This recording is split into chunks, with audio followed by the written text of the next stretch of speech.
2010 was the appetizer. 2012 is the entree.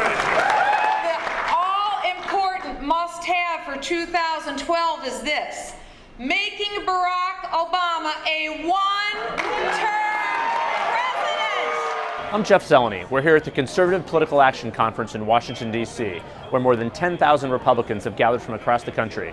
The top thing on their mind, the 2012 presidential campaign. The Republican establishment has got a lot to answer for, and I would really like to have somebody who's from, the more, actually almost like the Tea Party kind of perspective. I think some people are starting to realize that it's going to have to be, we're not going to be able to get, a Michelle Bachmann who's the hard right, or we're not going to be able to get to Ron Paul who's the hard libertarian. It's going to have to be someone that's a mish between. This gathering of conservatives rings the opening bell for the 2012 Republican presidential campaign.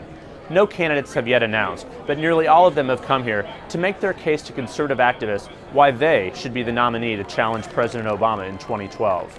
One thing that's not heard here nearly as much is social issues. It's something that you have to put on that back burner to know we can come back to it later. We need to focus on the most important thing, which is the budget, in my opinion, and the debt. Over the next 3 days, conservative activists will hear from nearly a dozen Republican presidential contenders. Not all of them, of course, will end up running, and some of the people who may are not on hand. Sarah Palin declined to attend, as did Mike Huckabee. But over the next 12 months, before the voting begins in Iowa and New Hampshire, Republican voters will get a clear sense of who their field is and who they believe is the best candidate to take on President Obama.